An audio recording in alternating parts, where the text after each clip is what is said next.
Welcome back to part two of our at-home video interview series with Erin Platts of Silicon Valley Bank.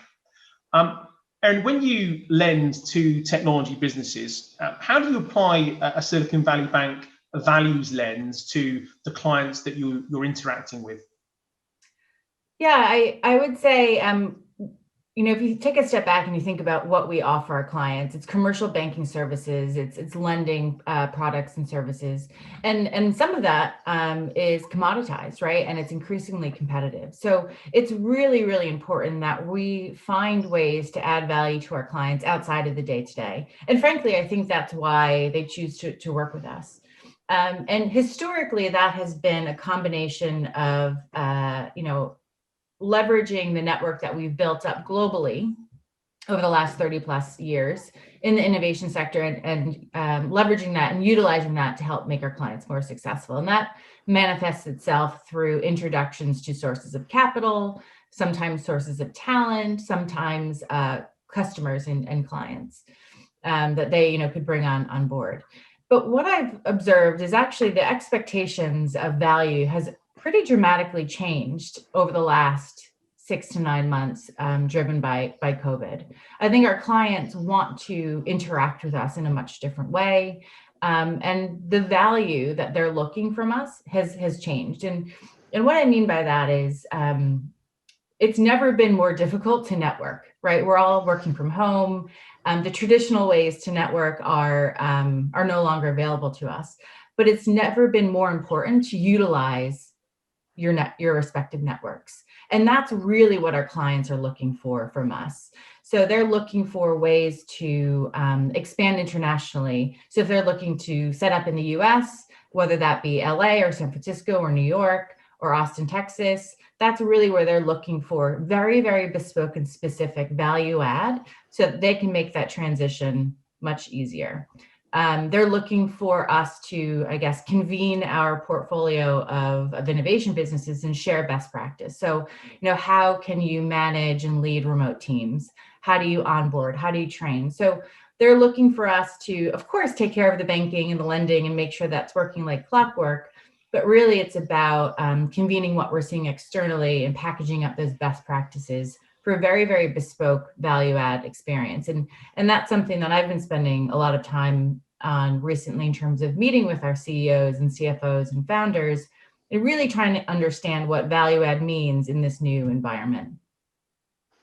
You've touched upon this, but how do you stay ahead of the curve? Because many of the businesses that you've lent to, that you interact with, technology by nature, at one point it's cutting edge. Half an hour later, it's suddenly commoditized, and technologies in cars, watches, coffee machines, fridges, stuff that before you wouldn't have seen as technology or technology enabled, and now clearly very much sort of household type view on technology. How do you stay ahead and relevant as a business that's kind of operates at such a top end within one niche of the broader market? Yeah, I would probably answer that in 2 ways. So we've restructured all of our teams globally to be subsector focused. So it's not good enough anymore to have, TMT teams or technology teams.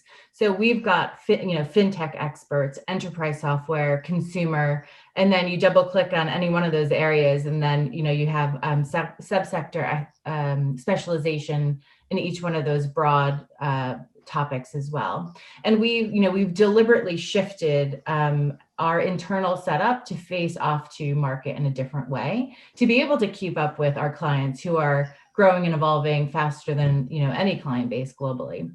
Are we experts in every piece of innovation? No, which leads me to my second point, which is a lot of times our clients don't need us to be technology experts. They need us to understand how their businesses grow and scale, and how we can help, some of the founders and management teams with that sort of pattern recognition of, a company going from a Series A to Series B to Series C. There's things that, regardless of the subsector, most companies need to do. They need to expand internationally. They need to hire at pace.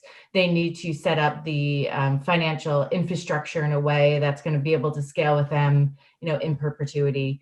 So that's the other part, which actually doesn't really change from a subsector perspective there's usually a couple of different flavors of business model, and that's where, we also can add our value. So I would say it is being proactive and making sure we understand the subsectors by way of our team structure, but then it's also just about scaling companies and sharing our expertise in that regard.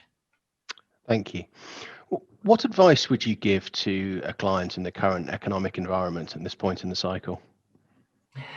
Yeah,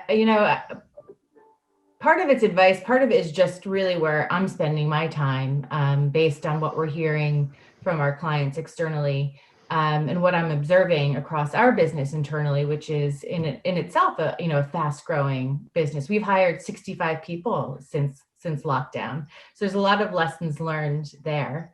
So what I would say, firstly, externally, our clients expect different levels of support from us, and they want different ways of working. And I would imagine that any CEO is going to find that to be the case for their client base. So spending more time with your clients in this particular environment is hugely, hugely important.